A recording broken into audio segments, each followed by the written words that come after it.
ከባልሽ ወይም ከፍቅረኛሽ በላይ የሚያስቅሽ ወንድ አለ ወይ? ብሎክ አድርጊ። እሱ ሰይጣን ደልጂ። እውነቴን ነው። ልጆችሽ ሲያድጉ ወይም ልጆችሽ ሲያድጉ የገዛህላቸውን የመጫወቻ ብዛት፣ የገዛሽላቸውን የልብስ ብዛት፣ ያበላሻቸውን የምግብ አይነት ምናምን አይደለም የሚያስታውሱት። ምን እንደሚያስታውሱ ታውቃላችሁ? ባጠፉ ሰዓት ያሳያችኋቸውን ከባድ ፊት፣ ትምህርት ቤት ተጨንቀውና ተከፍተው ሲመጡ የሰጣችኋቸውን ፍቅር፣ በህይወታቸው ምን ያህል ጊዜ ታቅፏቸው እንደነበረ፣ ከዛ ደግሞ ጧት ስትነሱ ሁሉ ጊዜ በፊታችሁ ላይ የሚያዩት ሪአክሽን። ታዲያ ዛሬ አረፈደም ለልጆቻችን ፍቅር ለማሳየት፣ እነሱን ለመውደድ፣ ጧት ከእንቅልፋቸው ሲነሱ በማለዳ ቅፍ ለማድረግ። ከጥቂት ጊዜ በኋላ ልጆቻችን የኛን እቅፍ አይፈልጉትም። ከሆነ ጊዜ በኋላ ልጆቻችሁ የእናንተን ማባበል አይፈልጉትም። ከሆነ ጊዜ በኋላ ልጆቻችሁ ከእናንተ ጋር መጫወት አይፈልጉም። የሚፈልጉት ዛሬ ነው፣ ልጅ እያሉ። ነገማ ሲያድጉ ትልቅ ናቸው።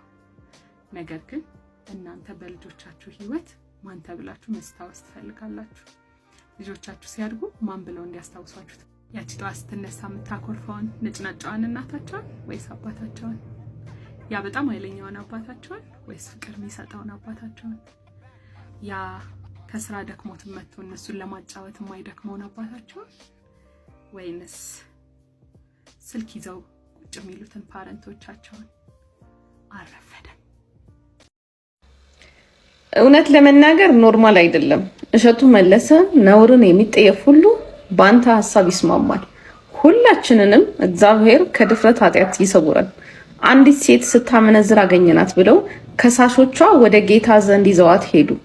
ጌታም ከናንተ መካከል ኃጢአት ያልሰራ በድንጋይ ወግሮ ይግደላት ብሎ ምድር ላይ ጻፈ። ቀና ብሎ ሲያይ የሉ።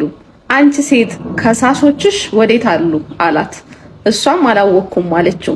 በይ ዳግመኛ ይሰመርበት፣ ዳግመኛ ኃጢአት አትስሪ አላት። አምላካችን እንዴት አይነት ታጋሽ አምላክ እንደሆነ። ነገር ግን እች ልጅ ከሆነ አመት በፊት አጸያፊ ቪዲዮ ወጥቶባት ነው እኛም ያወቅናት። ከዚያም ንስሐ ገብታ ጥሩ መሆን ጀመረች። ነገር ግን ተመልሳ አመንዝራነትን በአደባባይ የምታውጅ ከስርዓት የወጣች ትውልድን የማይቀርጹ ንግግሮችን በመስበክ የምትታወቅ ልጅ ነች። ልክ አይደለችም። ኖ ልትባል ይገባል። የምን ይቅርታ ነው? ትዕቢት ጥሩ አይደለም። ስናጠፋ የሚቆጣ ሰው እኮ ጥሩ ነው፣ ለንስሐ ያበቃናል። ወደ እሳት ስንገባ የሚያባብለን ነው የምንወደው አብዛኞቻችን። ያ ደግሞ ከሰይጣን ነው።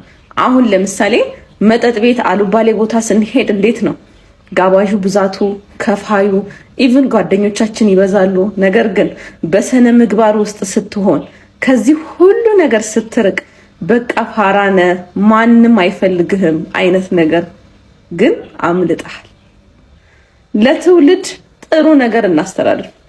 ኃጢአት፣ ዝሙት አናበረታታ። ወላጆችም ቢሆኑ ልጆቻችሁን ምከሩ፣ ገስጹ ማለት ክፋት የለውም። ወይ ቻለም እውነት ለምን እንደሚመረን ይገርመኛል። እሸቱ የቤተክርስቲያን ስርዓት ይከበር አለ እንጂ ኃጢአተኛ ቤተክርስቲያን አይምጣ አላለም። ጎበዝ፣ እውነቱን እያወቅን ለማወሳሰብ አንሞክር። በትልቁ ልናመሰግነው ይገባል። እንደሱ አይነቱን ያብዛልን፣ ብዝት ያድርግልን። እውነቴን ነው የምላችሁ። ብቻ ልቦና ይስጠን፣ ይስጣችሁ ሁላችንንም። እግዚአብሔር ከዳግም ኃጢአት ይሰውረን፣ ለንስሐ እኔ እኮ እንደ ግለሰብ ቢሆን ይሻላል። ሰው እንዴት እንደ ጀማ ተሰብስቦ እኩል ይከስራል? የከሸፍን ሰዎች ከአንዳችን እንደው ለአመል ከዛ ሁሉ ሴት እንደው አንድ ሰው ሽምግልና አይላክለትም። እንደው አንድ ሰው ወይ ደና ገንዘብ አይኖረውም፣ ገንዘቡም ይቅር፣ አንድ ሰው ደና አስተሳሰብ አይኖረውም። እኩል ኪሳራ። ወይ ጌታ ህብረታችንን ካልወደደው እኮ በተንተን ብሎ አየራችንን መፈለግ ነው እንዴ? እንደው አንድ ሰው ለአመል በር የሚከፍት የለም። እኩል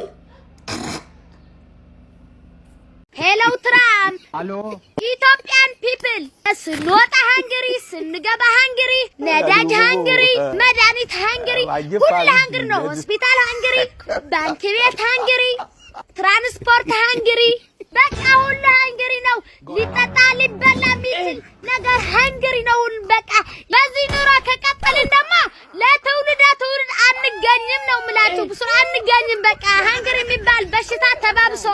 አንገኝም በዚህ ከቀጠልን የኢትዮጵያ ኑሮ በዚህ ከቀጠለ አንገኝም በቃ ያራ የሆነ መፍትሄ አድርግ ባክን ድህነት የሚባል ቫይረስ ተስፋፍተዋል ባክን አረ ጊዜ የሚሰጥ ነገር አይደለም ባክን የሆነ ነገር አድርግ ቻውሺ እድሜህ እየጨመረ ሲመጣ አንድ ነገር ትረዳለህ በሰላም ለመኖር ሰዎችን ማስቀየም ሊኖርብህ ይችላል ሰዎችን ለማስደሰት ብቻ መኖር ትርፉ ድካም እንደሆነ ይገባሃል የማትወደውን ነገር መስማማት ታቆማለህ ለሚወዱህም ለሚጠሉህም ሁሉ ጊዜ እሺ ማለት ይሰለችሃል ስትፈልጋቸው ለማይደርሱልህ ሰዎች ሁሌ መድረስ ሌሎች እንዲመቻቸው ብለህ ራስህን ማሳነስ የማትፈልግበት ቦታ ላይ መገኘት ይሄ ደግነት አይደለም ራስን መተው እንጂ ድንበር ማስቀመጥ መብትህ ነው ሰላምህን መምረጥ መብትህ ነው ለምን እንደሆነ ሳታብራራ አይ አልፈልግም አይመቸኝም ማለትም መብትህ ነው ወዳጄ ያንተ ሰላም ያንተ ጥሩ መሆን ሰዎችን በማስቀየም አይለካም ያልመሰሉህን ነገሮች እምቢ ማለትን ተለማመድ